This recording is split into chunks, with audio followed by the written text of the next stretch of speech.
저는 건설회사 현장직으로 27년째 근무하고 있는 50대 남성입니다. 선을 보고 결혼한 아내와 슬아의 아들 하나를 두고 평생 열심히 일만 하며 살아왔죠. 열심히 살면 신이 알아줄 거라고 믿었는데 꼭 그렇지는 않더라고요. 오늘은 제 인생이 송두리째 뒤집힌 그 일에 대해 들려드릴까 합니다. 아내와의 만남도 대략 27년 전 봄이었을 거예요. 그때 저는 20대 중반으로 막 건설회사에 입사한 신입사원이었죠. 회사 선배가 소개팅을 주선했는데 선배 부인의 대학 동창이랍니다. 야, 현수야, 이번 주말에 시간 있어? 괜찮은 아가씨가 있는데 한번 만나봐. 선배, 전 아직 결혼 생각이... 에이, 나이가 몇인데 아직도 그런 소리야. 일단 만나나 봐. 정말 괜찮은 여자야.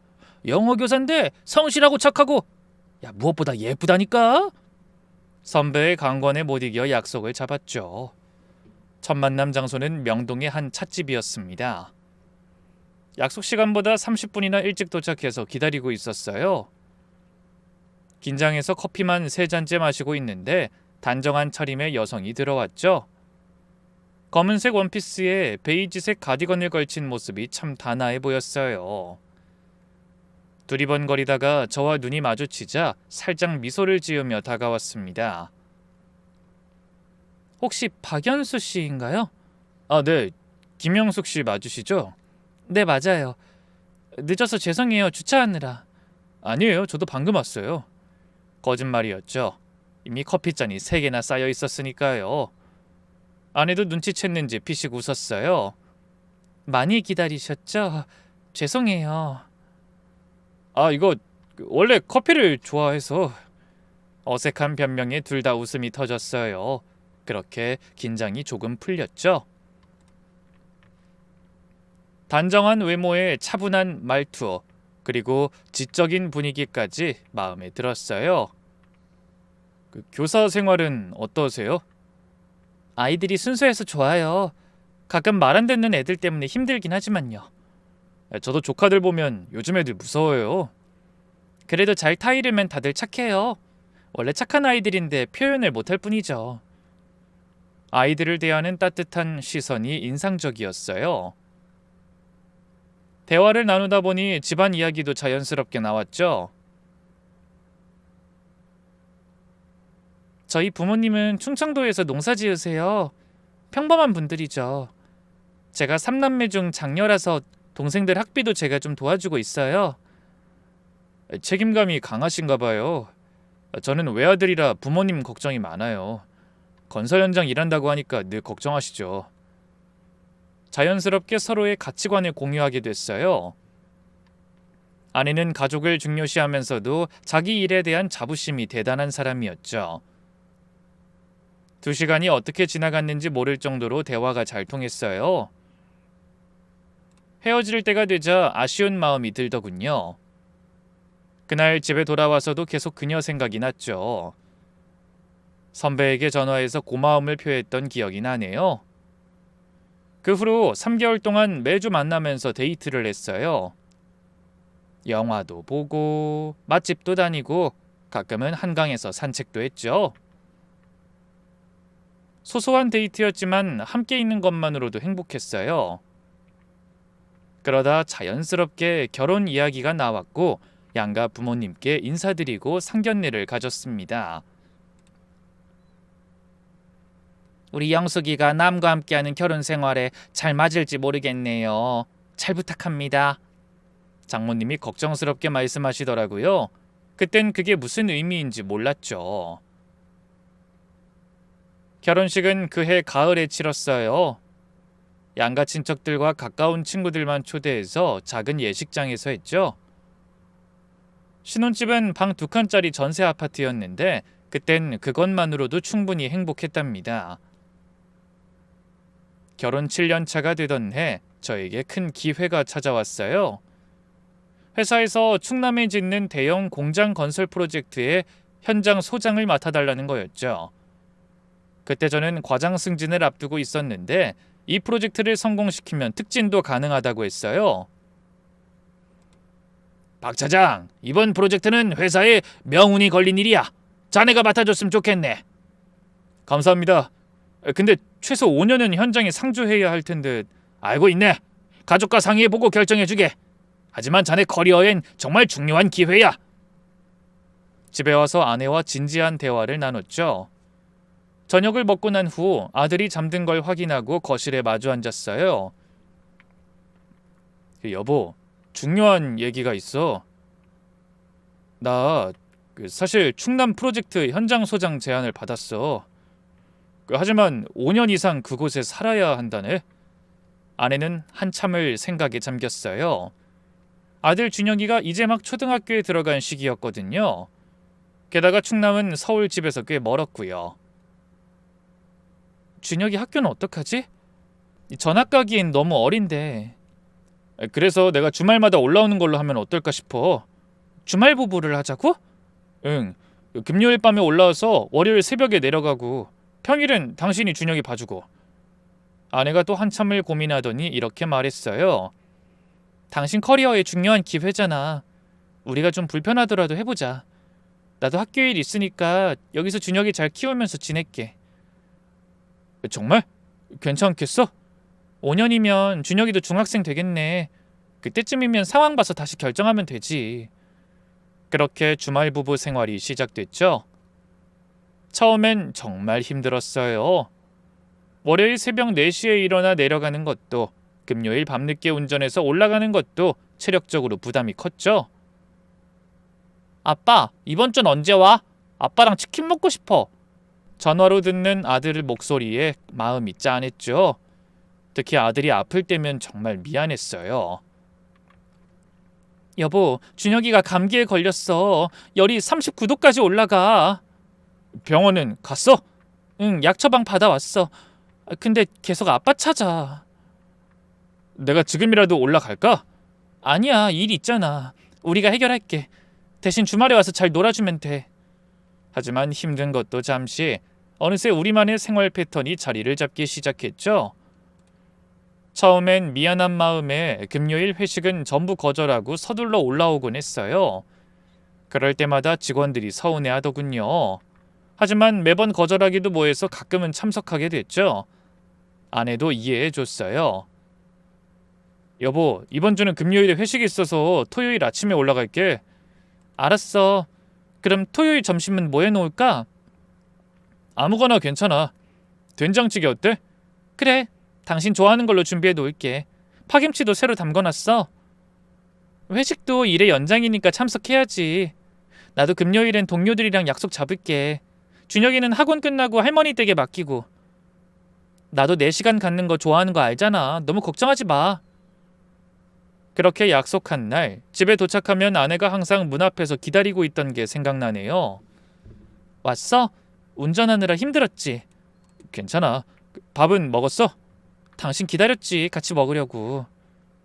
아무리 늦은 시간이어도 꼭 저녁을 같이 먹으려고 기다려주는 아내가 고마웠어요. 그런 작은 배려들이 쌓여서 우리만의 사랑하는 방식이 됐던 것 같아요. 아내도 종종 동료 교사들과 모임을 갖거나 자기 시간을 보내는 걸 즐기게 됐어요. 다행히도 장모님이 근처에 사셔서 가끔 아들을 봐주셨거든요. 정말 감사한 일이었죠. 아내의 평일 일상은 정말 빡빡했어요.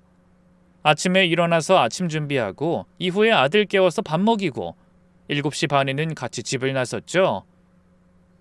아들은 학교로, 아내는 자기 학교로, 그리고는 오후 4시에 퇴근해서 곧바로 집에 가서 저녁 준비, 아들 숙제 봐주기, 거기에 본인 학교 잔업일까지 하면 정신없는 하루였죠. 아내의 일정은 매일 빼곡했어요. 저는 저대로 현장에서 나름의 루틴을 만들었어요. 새벽 5시 기상, 5시 반 운동, 6시 샤워와 아침 식사, 7시 현장 순찰, 8시부터 본격적인 업무 시작. 저녁은 보통 숙소에서 간단하게 해결했어요. 라면이나 김밥 같은 걸로. 가끔 직원들과 소주 한잔 할 때도 있었고요. 다행히 현장 생활도 저와 참 잘 맞았어요. 일도 그렇고 집에서 혼자 지내는 것도 괜찮았어요. 원래 혼자 있는 걸 좋아하는 성격이었거든요. 어릴 때부터 독립적이고 무던했어요. 형제 없는 외아들로 자라서 그런지 혼자만의 시간을 즐길 줄 알았죠. 그런 성격이 주말 부부 생활에는 오히려 도움이 됐어요. 평일엔 일에만 집중할 수 있어서 능률이 올랐고 주말엔 가족과 온전히 시간을 보낼 수 있어 좋았죠. 그때는 주말 부부라는 거리감이 오히려 우리 부부에겐 축복이었다고 생각했어요. 너무 가까우면 서로에게 상처 주기 쉽잖아요. 적당한 거리를 두니까 서로를 더 아끼고 배려하게 된 것 같아요. 당신은 일할 때가 제일 행복해 보여. 눈이 반짝반짝 빛나. 아내가 가끔 이렇게 말하곤 했죠. 맞는 말이었어요.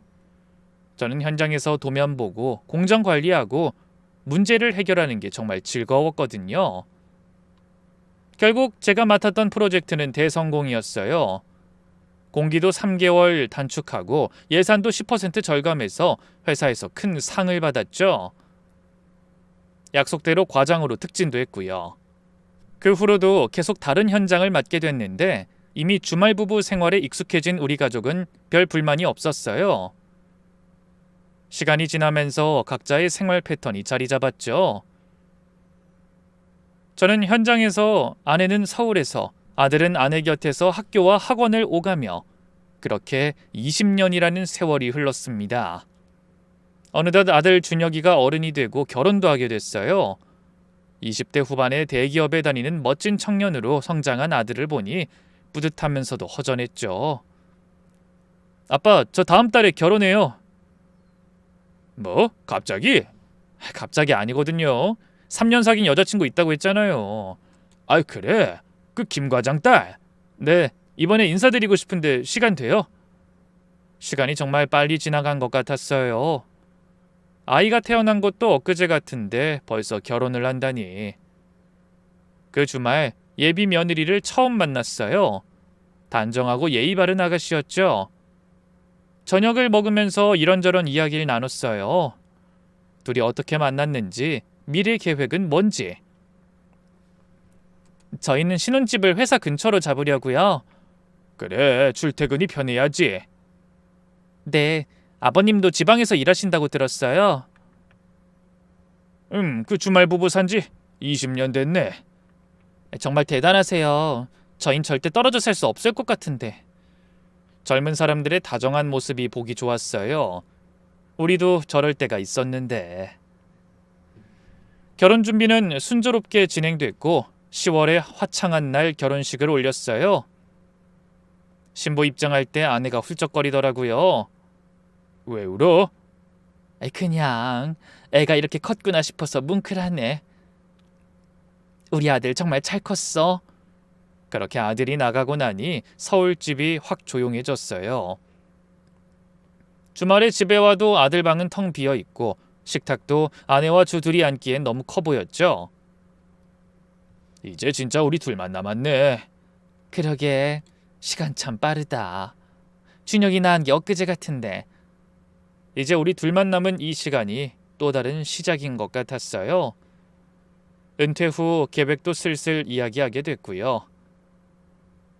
당신 은퇴하면 뭐 하고 싶어? 글쎄, 여행도 다니고 싶고 텃밭도 가꾸고 싶네. 좋네. 나도 학교 그만두면 같이 하자. 이렇게 평범한 일상이 계속될 줄 알았는데 인생은 정말 예측할 수 없네요. 그 일의 시작이 언제인지, 제 마음의 의심을 품은 게 언제인지 거슬러 보면 아마도 작년이었습니다.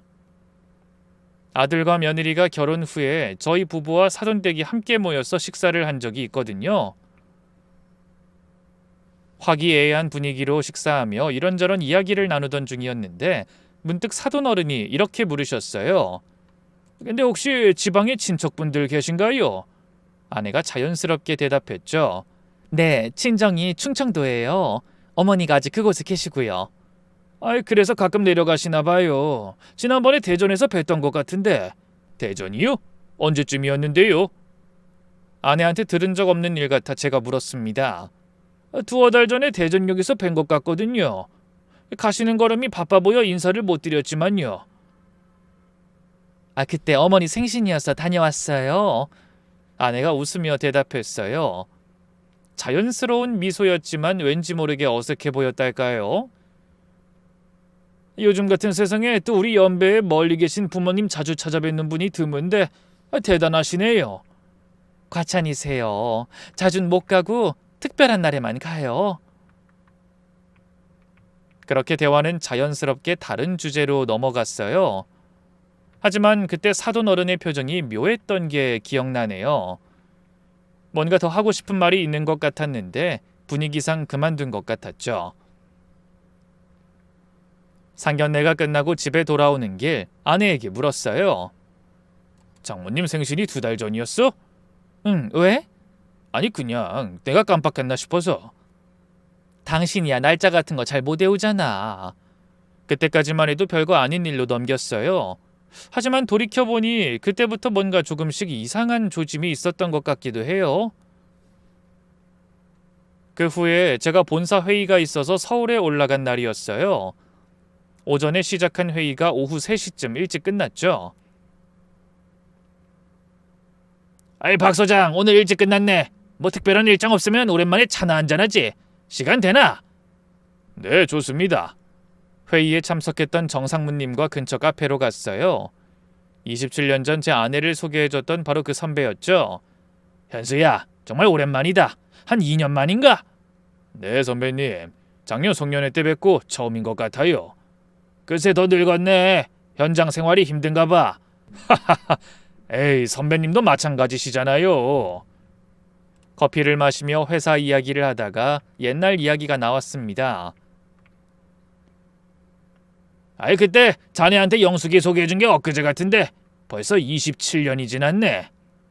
정말 감사했죠. 좋은 사람 만나서 잘 살고 있어요. 다행이야. 나도 중매성계 그 해가 처음이자 마지막이었어. 그러다가 선배가 문득 아내 이야기를 꺼냈어요. 참, 자네 와이프는 잘 지내나? 네, 이젠 베테랑 중학교 교사죠.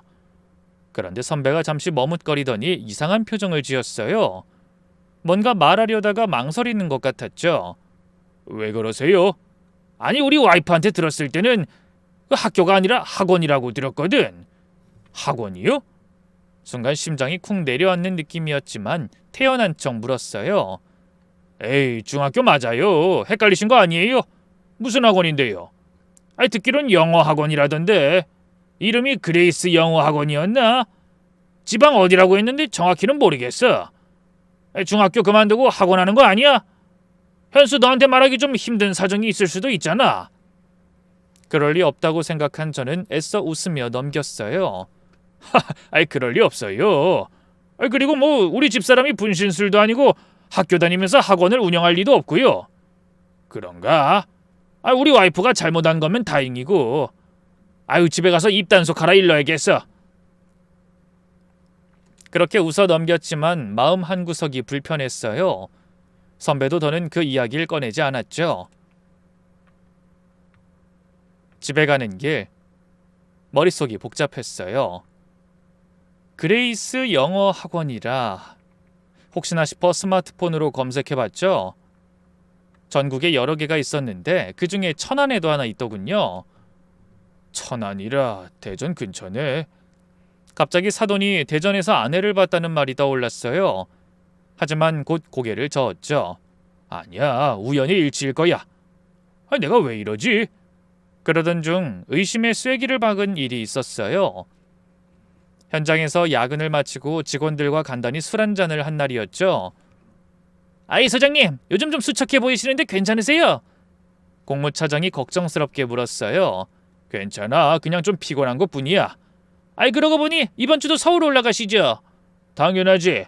금요일 밤차 타고 갈 거야. 소주잔을 기울이며 이런저런 현장 이야기를 하던 중이었어요. 최근 자재 수급 문제며 다음 주 일정이며 그런 이야기를 하다가 김 대리가 갑자기 무릎을 탁 치며 말했어요. 맞다 소장님. 제가 지난주에 대전역에서 뵀는데 인사 못 드렸어요. 순간 손에 들고 있던 소주잔이 흔들렸어요. 대전역? 난 거기 간 적 없는데. 머릿속이 복잡해지기 시작했어요. 김 대리는 확신에 찬 표정으로 말을 이어갔죠. 아니에요. 분명히 봤어요. 사모님이랑 같이 계셨잖아요. 기차에서 내리시는 거 봤는데. 언제 말이야? 화요일 오후 3시쯤이었어요. 저 천안 현장 지원 나가려고 대기하고 있었거든요. 화요일 오후 3시. 그 시간이면 아내가 학교에 있어야 할 시간인데 말이에요. 아이, 사람 잘못 봤겠지. 난 그 시간에 현장에 있었어. 우리 집사람도 대전 갈 일 없고. 정말요? 희한하네. 분명 사모님이셨는데. 연보라색 원피스 입으셨고요. 정말 기억 안 나세요? 연보라색 원피스. 작년 아내 생일에 제가 선물한 옷이었어요. 아내가 제일 좋아하는 색이거든요. 인사드리려고 다가가려다가 뭔가 바쁘신 것 같아서 그냥 갔어요. 택시 타고 급하게 가시더라고요. 근데 아니었다니 신기하네. 공무차장이 제 표정과 분위기를 파악하고 화제를 돌렸어요. 김대리 술 좀 작작 마셔. 헛것 봤나 보네. 진짜라니까요. 알겠습니다. 제가 잘못 봤나 보네요. 죄송합니다. 그렇게 대화는 다른 주제로 넘어갔지만 전 계속 그 이야기가 머릿속에서 떠나지 않았어요. 다음 날 아침 조심스럽게 아내에게 전화를 걸었죠. 여보, 잘 잤어? 당신은 어제 술 마셨어? 뭐 조금. 참, 저번 주 화요일에 뭐 특별한 일 있었어? 화요일? 글쎄 별일 없었는데 왜? 그냥 뭐 평소랑 다른 일정이 있었나 해서. 그날 오후에 교육청 연수가 있어서 조퇴했어. 왜? 교육청 연수? 어디서? 노원구청 대강당에서. 왜 이렇게 꼬치꼬치 물어? 아니야, 그냥 물어본 거야. 전화를 끊고도 마음이 개운하지 않았어요. 서울에 있던 교육청 연수라. 정말일까? 한 번은 우연이지만 두 번, 세 번이 반복되니 불안해지기 시작했어요. 하지만 27년을 함께한 아내를 의심한다는 게 스스로도 용납이 안 됐어요. 김대리의 목격담 이후로 저는 완전히 다른 사람이 됐어요. 평소 같으면 그냥 웃어 넘겼을 일인데 이상하게 계속 신경이 쓰였죠. 아내가 대전에 갔다고 치자. 그게 뭐 어때서? 친구를 만났을 수도 있고 쇼핑을 갔을 수도 있지. 하지만 왜 거짓말을 했을까 하는 의문이 떠나질 않았어요. 교육청 연수라고 거짓말하고 대전까지 가서 그것도 평일 오후에? 그 후로 아내의 행동 하나하나가 다르게 보이기 시작했어요. 전화통화할 때 목소리 톤이 달라지는 것 같고 주말에 만나도 뭔가 어색한 것 같고 그러던 중 금요일 밤 집에 도착했을 때였어요. 여보 왔어? 밥 먹었어? 아직 당신 기다렸지. 평소와 다름없는 모습이었지만 왠지 모르게 어색했어요. 오늘 하루 어땠어? 그냥 그래. 평소랑 똑같지 뭐. 별일 없었어? 왜 자꾸 그래? 무슨 일 있어? 아니야, 그냥. 저녁을 먹으면서도 대화가 잘 이어지지 않았어요. 평소엔 일주일 동안 있었던 일을 제잘제잘 이야기하던 아내인데 그날은 유독 말이 없었죠. 제 분위기와 마음을 눈치챈 거일 수도 있고요.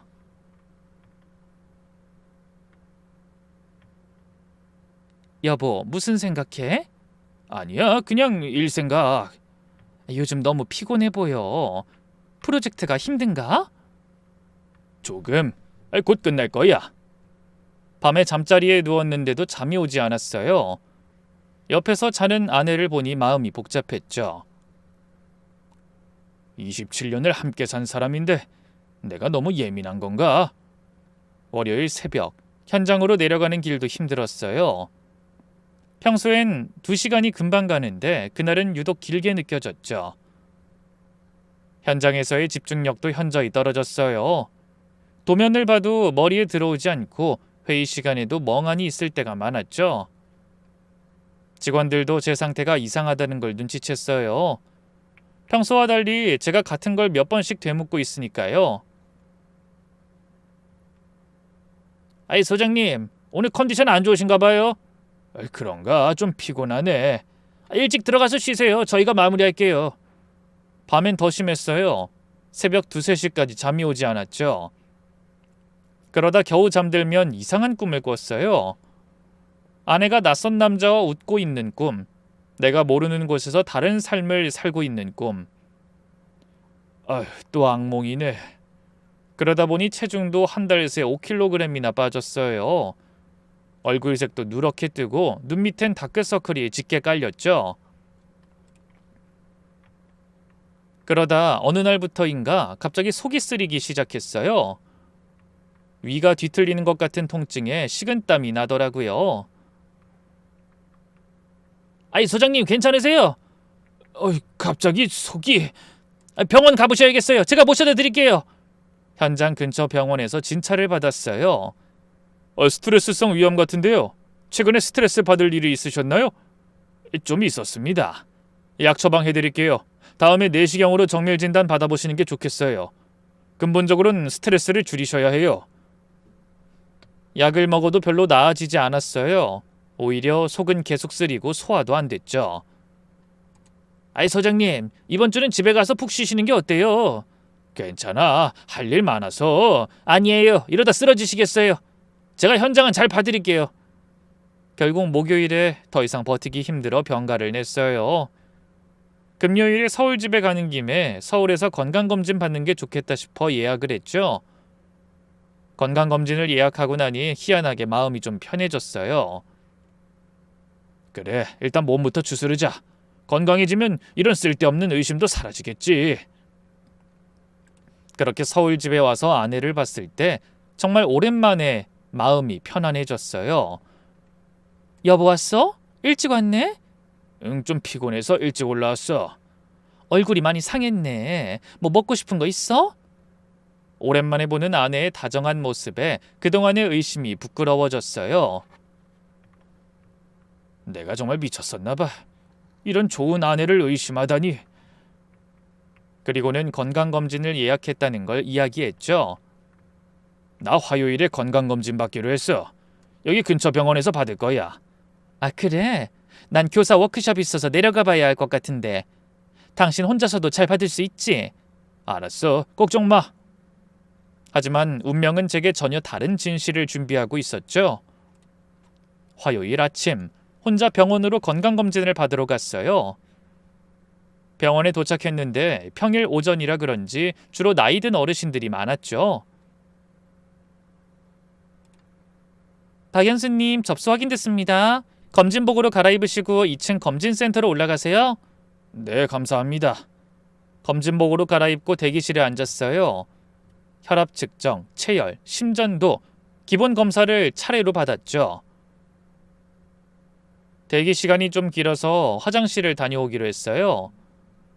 복도를 걷다가 맞은편에서 오는 한 중년 남성과 마주쳤는데 그가 저를 뚫어지게 바라보더군요. 아는 사람인가? 잠시 기억을 더듬어 봤지만 낯선 얼굴이었어요. 그런데 그 남자가 갑자기 제게 다가왔습니다. 회색 재킷에 검은색 바지를 입은 평범한 중년 남성이었죠. 혹시 박연수 씨 맞으신가요?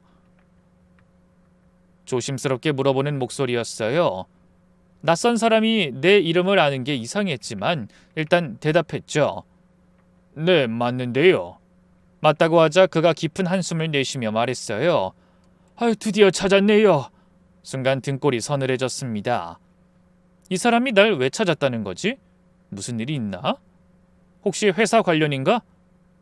김영숙 씨 남편 되시죠? 전 김영호입니다. 아내의 이름이 나오는 순간 심장이 멎는 것 같았어요. 불길한 예감이 온몸을 감쌌죠. 따로 드릴 말씀이 있습니다. 그의 표정은 진지했고 눈빛은 뭔가 절박한 것 같았어요. 여기선 좀 그러니 밖에서 이야기할 수 있을까요? 검진은 이미 머릿속에서 사라졌어요. 뭔가 중요한 일일 것 같았죠. 검진복을 다시 갈아입고 병원 밖으로 나왔어요. 근처에 조용한 커피숍 길 건너에 있으니 그리로 가시죠. 병원 앞 커피숍으로 갔어요. 평일 오전이라 손님이 별로 없었죠. 구석진 자리에 마주 앉았어요. 커피를 앞에 두고서 어색한 침묵이 흘렀어요. 그가 먼저 입을 열었습니다. 갑작스럽게 찾아와서 죄송합니다. 하지만 더 이상 미룰 수가 없었어요. 대체 무슨 일이신지. 그는 커피를 한 모금 마시고는 천천히 말을 이어갔어요. 사실 한 달 전부터 당신을 찾고 있었어요. 저를 찾고 있었다고요? 네, 서울집 주소를 수소문해서 이 동네까지 왔죠. 이 아파트 단지에 사신다는 것까지 알아냈고요. 소름이 돋았어요. 낯선 사람이 우리 집 주소까지 알아냈다니. 건설회사 현장 소장이신 것도 알고 있습니다. 주로 충남 쪽 현장에 계시고 주말 부부로 20년 넘게 지내셨다는 것도요.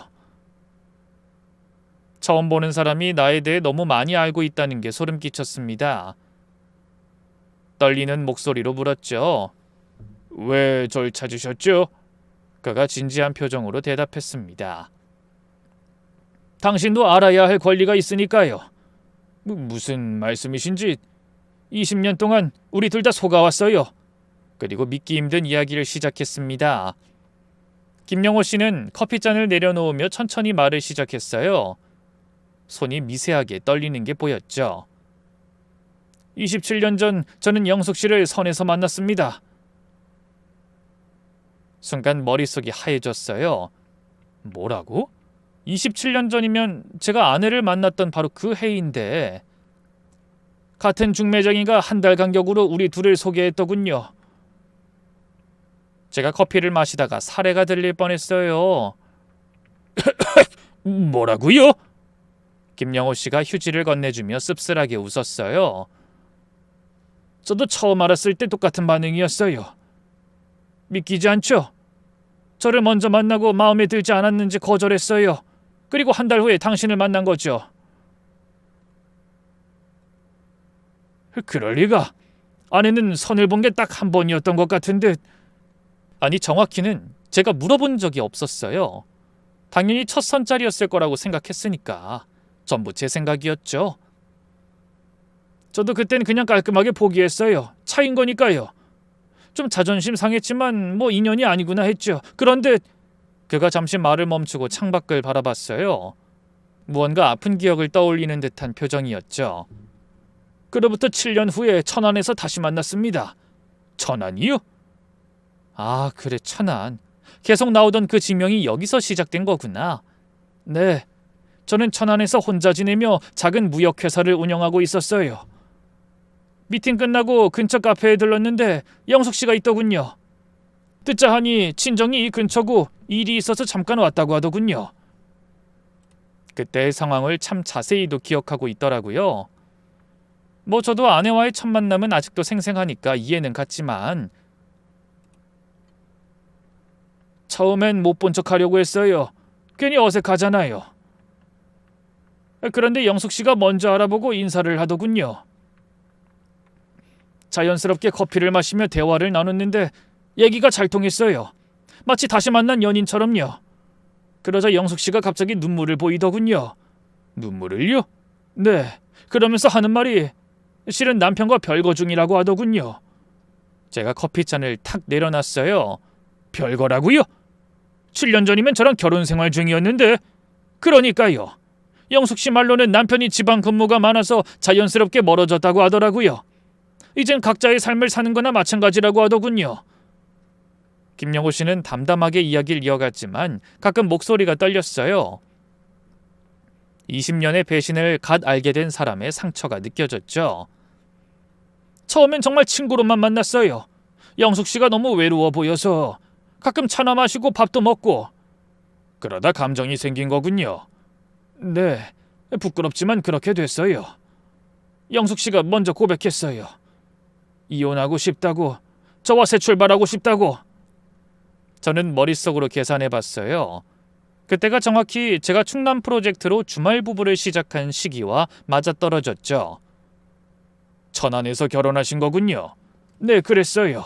조촐하게 올렸는데 영숙 씨가 화려한 건 싫다고 해서 지금 생각해보니 들킬까봐 그랬던 것 같네요.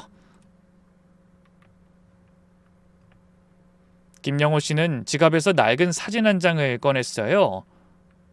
작은 예식장에서 찍은 듯한 결혼 사진이었죠. 아내가 웨딩드레스를 입고 환하게 웃고 있었어요. 제 결혼사진 속 모습과 똑같은 미소였죠. 영숙 씨는 천안에서 학원을 운영했어요. 학원 이름이 혹시 그레이스 영어 학원인가요? 네, 맞아요. 어떻게 아셨어요? 역시 정 선배가 말했던 바로 그 학원이었어요. 저는 김영호 씨의 말에 답할 수 없었어요. 처음엔 투자를 좀 도와달라고 했어요. 영어 교사 경력을 살려서 학원을 하고 싶다고. 전 남편이 양육비를 제대로 안 줘서 돈이 필요하다고 하더군요. 그래서 도와주셨어요? 그럼요. 사랑하는 여자잖아요. 초기 자금 5천만 원 정도 대줬죠. 5천만 원. 그때 저는 아내가 친정도움으로 뭔가 투자한다고 했던 게 생각났어요. 그게 다 거짓말이었구나. 학원은 대박이 났어요. 영숙 씨가 워낙 실력이 좋으니까 입소문 나서 1년 만에 학생이 엄청 몰려들었죠. 영숙 씨가 원장을 하고 밑에 선생들이 관리하는 체계적인 시스템이었을 거예요. 그럼 학교를 그만두고 평일엔 학원 일을 한 거였나요? 네, 정확히는 저와 결혼하고 1년 후에 퇴직했다고 하더군요. 그럼 지금까지? 네, 화요일부터 목요일까진 천안에 있었어요. 월요일과 금요일은 서울에서 전 남편과 아이 면접 교섭권 때문에 가야 한다고 했죠.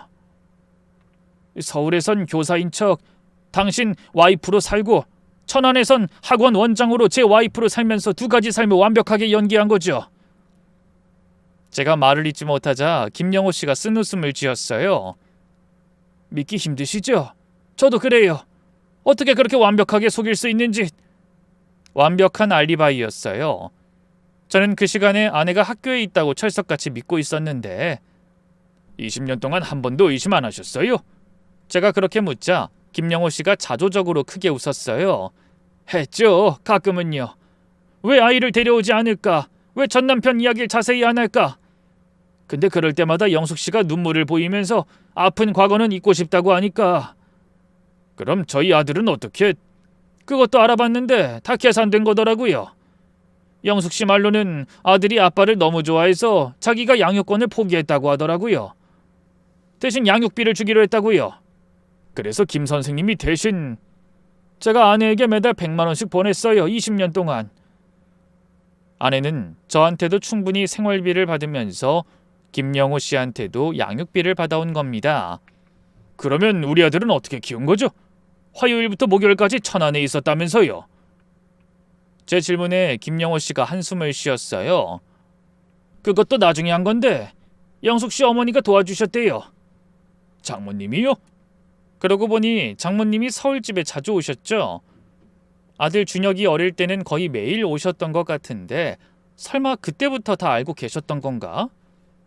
네, 화요일에서 목요일은 할머니가 돌봐주고 금요일부터는 엄마가 직접 돌봤다고 하더군요. 그렇군요. 그럼 혹시 김영호 씨와 아내 둘 사이에 자식이 있나요? 김영호 씨 표정이 복잡해졌어요. 네, 이 수연이라고 제가 정말 사랑하는 딸이에요. 맙소사, 아내에게 딸까지 있던 겁니다. 어떻게 이럴 수 있는지. 아들 준혁이는 그것도 모른 채 홀로 컸다는 건데 믿기지 않아 눈물이 나왔습니다. 어떻게 저만 그 사실을 까마득히 모르고 있던 걸까요? 김영호 씨가 커피 얼음을 씹으며 이야기를 이어갔어요.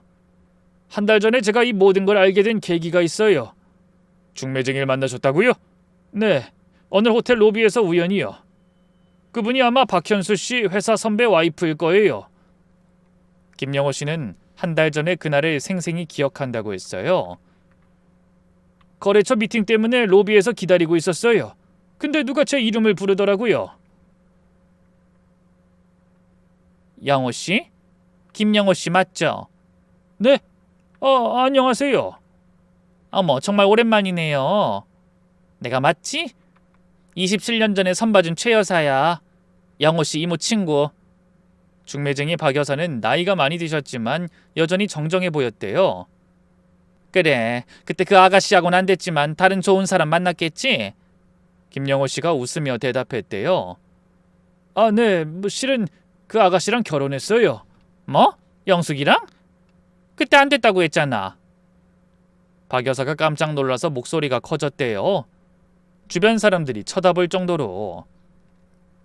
선보고 6년 후에 다시 만나서 결혼했어요. 지금 20년째 잘 살고 있고요.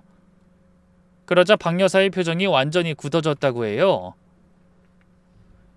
그게 무슨 소리야? 영숙이 님이 그때 결혼해서 잘 살고 있는데? 네, 근데 이혼했대요. 저도 다 알고 만난 거예요. 아니, 아직도 잘 지내고 있다고. 작년인가 서울 백화점에서 만났어. 남편이랑 쇼핑하고 있더라고. 아들도 결혼했다면서 사돈 자랑하고. 김영호 씨는 그 순간 하늘이 무너지는 것 같았대요. 그럴 리가 없어. 영숙 씨는 이혼했다고 했는데. 이혼? 아니, 무슨 소리야? 내가 직접 봤다니까. 인사도 하고 남편이랑 팔짱 끼고 다정하게 다니던데. 박 여사는 확신에 차서 말했고 김영호 씨는 더 이상 부정할 수가 없었대요. 혹시 혼인신고는 했어? 아니, 안 했어요. 집사람이 이혼하고 나서 혼인신고 같은 게 너무 싫어졌다고 해서요. 저기 여사님, 그럼 혹시 그 남편이 어떻게 생겼는지 기억하세요?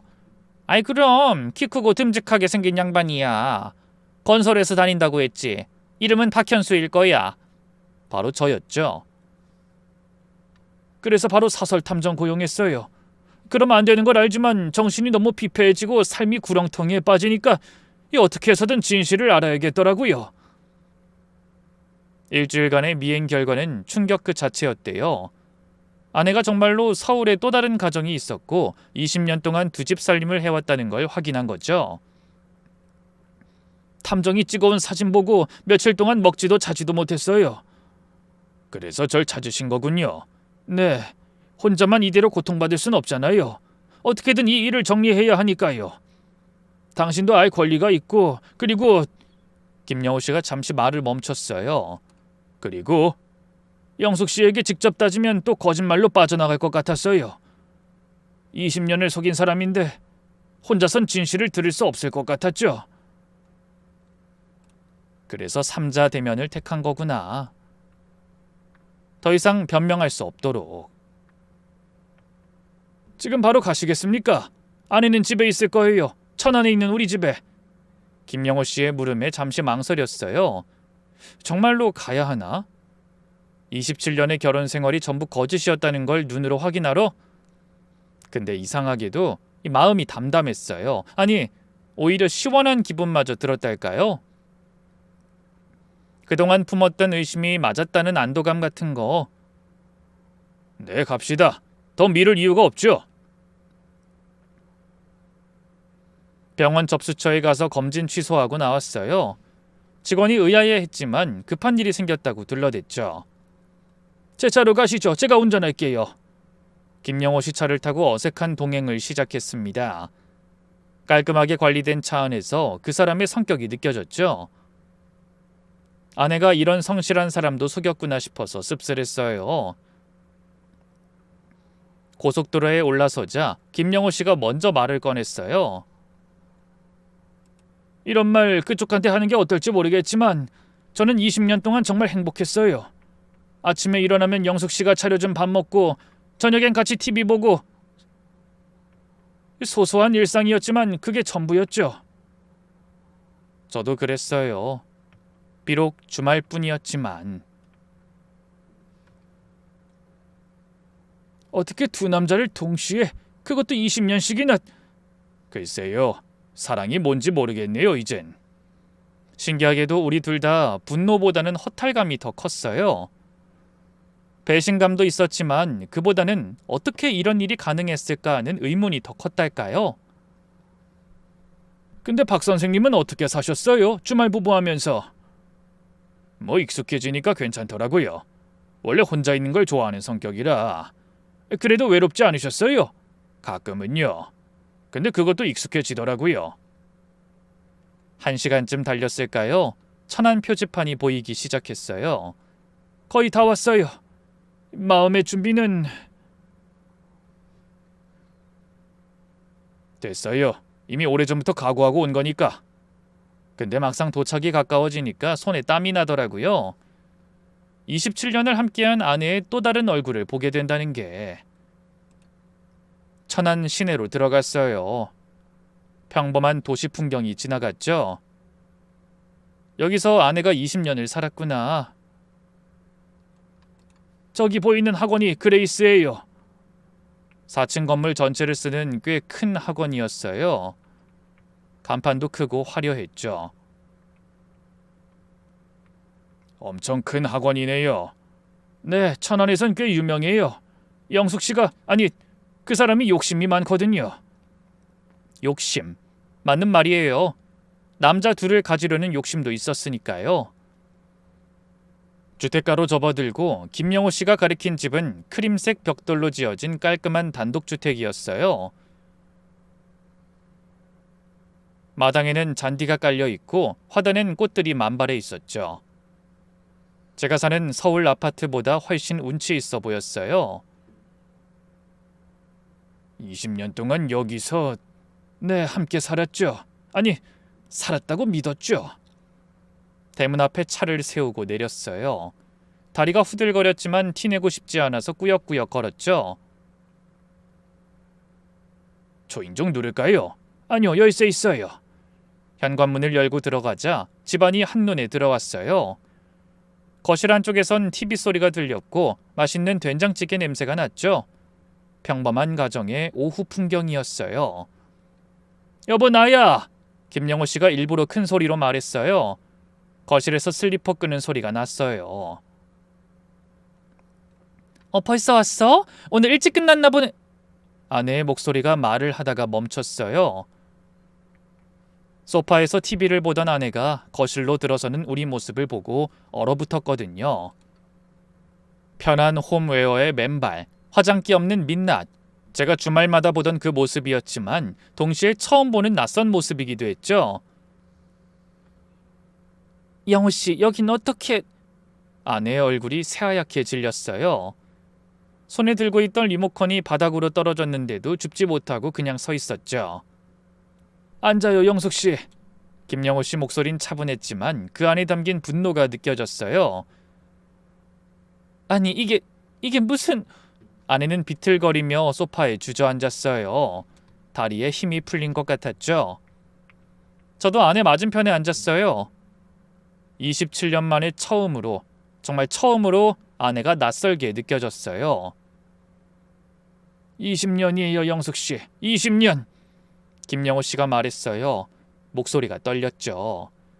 우리 둘을 20년 동안 속였어요. 어떻게 그럴 수가 있죠? 아내는 고개를 들지 못하고 손만 비볐어요. 평소에 당당하던 모습은 온데간데 없었죠. 설명해줘. 어떻게 된 건지. 왜 이런 일을 벌인 건지 설명해 달라고. 제가 말했어요. 그러자 아내가 겨우 고개를 들었어요.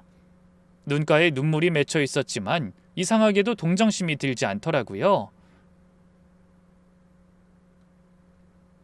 처음부터 이럴 생각은 없었어요. 떨리는 목소리로 아내가 입을 열었어요. 27년 전 아내가 말을 시작했어요. 목소리가 많이 떨렸죠. 그때 난 정말 절박했어. 아버지 사업이 망해서 빚더미에 앉았고 동생들은 아직 어렸고 집안 형편이 말이 아니었지. 그래서 돈 많은 남자 찾은 거야? 김영호 씨가 차갑게 물었어요. 부끄럽지만 그랬어. 중매쟁이한테 조건 좋은 사람 소개해달라고 했지. 처음에 영호 씨를 만났는데 내가 마음에 안 들었군. 성에 차지 않았겠어? 아니, 그게 아니라 너무 착하셔서 오히려 부담스러웠어. 내가 돈을 보고 있다는 게 들킬 것 같아서. 말도 안 되는 변명이었지만 아내는 계속 말했어요.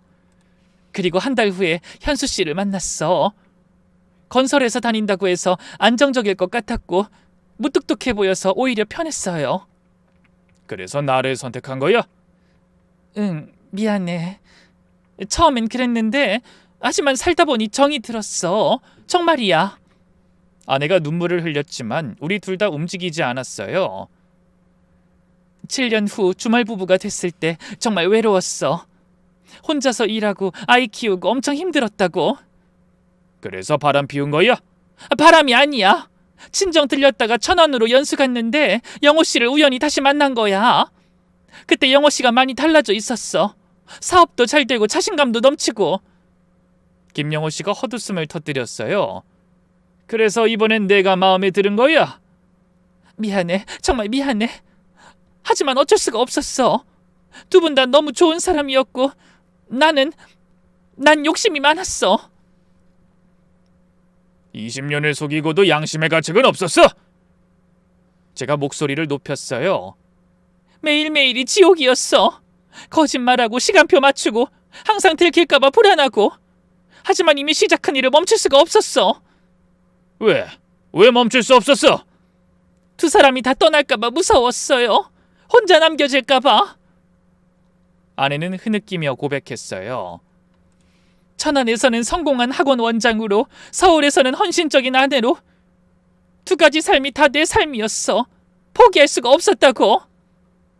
학교는 결혼하면서 그만뒀다고 들었는데. 응, 학원이 커지면서 도저히 두 일을 병행할 수가 없어서. 그때부턴 서울에서도 거짓말을 더 많이 하게 됐지. 출근한다고 나가서 곧바로 천안으로 향했지. 미쳤구나 정말. 김영호 씨가 고개를 저었어요.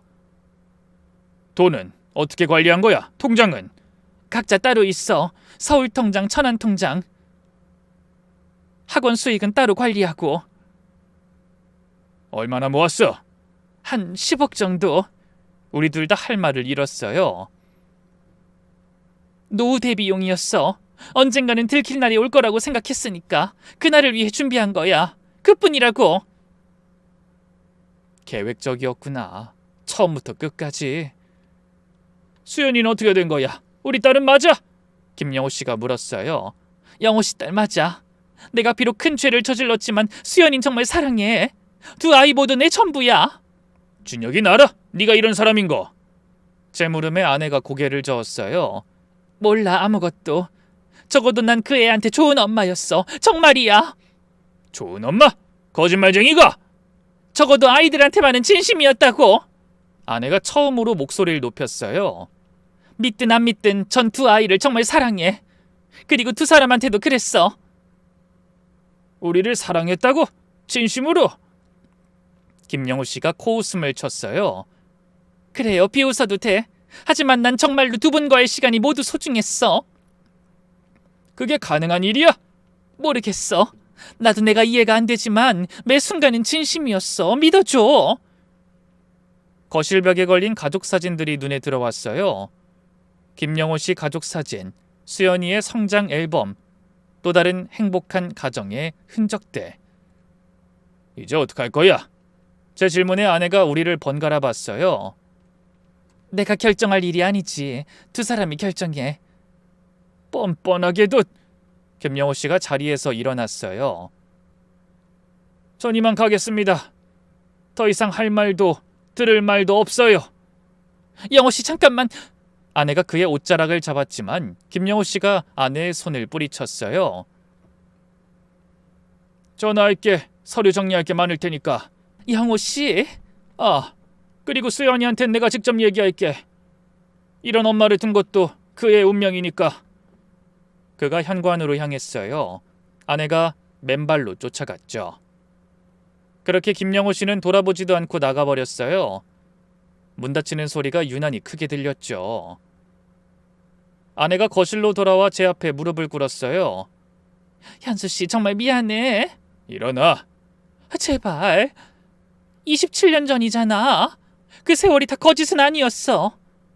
일어나라고! 하지만 아내는 일어나지 않았어요. 대신 더 간절하게 매달렸죠. 현수 씨, 내가 처음 만난 사람은 당신이야. 이제부터라도 진실하게 살게요. 지금도 계산하고 있구나. 누구한테 가야 더 좋을지. 아니야, 정말로 당신을. 됐어. 저는 곧장 자리에서 일어났어요. 우리도 끝이야. 변호사 통해서 연락할게. 직접 연락하지 마. 아내를 마지막으로 돌아봤어요. 바닥에 주저앉아 우는 아내가 처음으로 측은해 보였어요. 하지만 그래, 모든 게 거짓은 아니었겠지. 하지만 그 진실마저도 거짓 위에 세워진 거잖아. 한 번만 기회를 줘. 기회?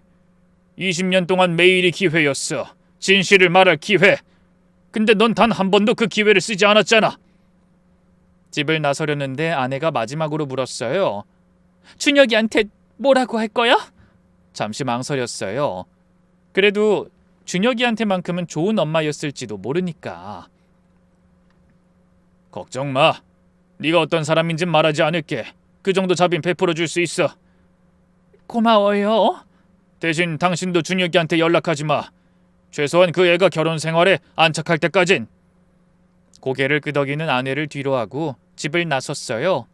밖에는 김영호 씨가 차에 기대 서 있었어요. 그에게 제가 말했죠. 그래도 전 주말뿐이었고 당신은 더 긴 날들을 함께했잖아요. 그러니 더 나은 삶을 살았다고 생각하세요. 김영호 씨가 쓸쓸하게 웃었어요. 그게 위안이 될까요? 더 오래 속았다는 게. 맞네요. 앞으로 잘 사세요, 박 선생. 김 선생도요. 악수를 나누고 돌아섰어요. 서로 다시는 만나지 않을 거란 걸 알면서도. 그로부터 6개월이 지났습니다. 이혼은 생각보다 순조롭게 진행됐어요. 아내가 유책 배우자임을 인정하고 재산 분할에도 깔끔하게 응했거든요. 위자료로 5억을 받았어요. 아내가 모아둔 10억 중 일부였죠. 김영호 씨는 어떻게 됐는지 모르겠어요. 연락을 주고받진 않지만 아마 저처럼 새 출발했겠죠? 준혁이한테 사실을 알리는 게 제일 힘들었어요. 이혼한다고 했을 때 아들의 표정을 잊을 수가 없네요. 아빠, 갑자기 왜요? 무슨 일 있어요? 그냥 오래 떨어져 살다 보니 마음이 멀어진 것 같다. 거짓말이었죠. 하지만 진실을 말할 순 없었어요. 아들에게도 이건 큰 상처일 테니까요. 엄마가 무슨 잘못을 했어요? 아빠가 바람 피웠어요? 아니다. 누구 잘못도 아니야. 그냥 맞지 않는 거지. 준혁이는 한동안 받아들이지 못했어요. 27년을 살았는데 이제 와서 안 맞는다고요? 말도 안 돼요. 준혁아, 엄마가 불쌍해요. 평생 아빠만 바라보고 살았는데. 그 말에 할 말이 없었어요. 아들이 아는 엄마는 그런 사람이었으니까. 그래도 네 엄마는 엄마야. 그건 변하지 않아. 한 달쯤 지나니 아들도 조금씩 현실을 받아들였어요. 아빠, 정말 다시 합칠 생각 없어요? 없다. 엄마가 많이 힘들어해요. 살도 많이 빠지고. 한 번만 만나주면 안 돼요? 엄마가 사과하고 싶대요. 대체 무슨 일이 있었던 거예요? 엄마는 아무 말도 안 하고 아빠도 말 안 하고. 결국 일부는 털어놨어요. 엄마가 다른 삶을 살고 있었다고. 자세히는 말하지 않았지만. 다른 삶이요? 무슨 말이에요? 엄마가 아빠한테 숨긴 게 많았어. 그것 때문에 신뢰가 깨진 거야. 바람 피웠어요? 비슷한 거야. 그러자 아들도 더 이상 아무 말도 하지 않았죠. 아들과의 관계는 지금도 좋아요. 가끔 만나서 밥도 먹고 술도 한잔하고 예전 같진 않지만 그래도 아들이니까요. 저는 그 이후 회사를 그만뒀어요. 60까지 일할 생각이었는데 이 일로 모든 게 무의미해졌거든요. 퇴직금과 위자료로 여생은 충분히 살 수 있으니까. 지금은 작은 원룸에서 혼자 살고 있어요. 아침마다 강변을 걷고 오후엔 도서관에서 책을 읽고 심심하면 영화도 보고. 외롭냐고요? 글쎄요. 원래 혼자 있는 걸 좋아했으니까 괜찮아요. 오히려 마음은 편해요. 더 이상 속을 일도 속일 사람도 없으니까. 아내 소식은 가끔 들려요. 천안에서 학원 계속 운영한다고 하네요. 혼자 사는지 누구랑 사는지는 모르겠어요. 알고 싶지도 않고. 가끔 27년의 세월이 아깝다는 생각도 들어요. 근데 또 생각해보면 그래도 행복한 순간들이 있었잖아요. 그게 다 거짓이었대도 그 순간 제가 느낀 행복은 진짜였으니까. 준혁이를 키우던 시간들, 주말마다 가족과 함께했던 시간들, 그런 건 가짜가 아니었어요. 그래도 다시 돌아가라면 못할 것 같아요. 한번 깨진 신뢰는 다시 붙일 수 없으니까. 언젠가는 이 일도 추억이 되겠죠? 씁쓸하지만 견딜 만한 추억으로. 그때까진 그냥 이렇게 혼자서도 괜찮은 하루를 살아가려고요.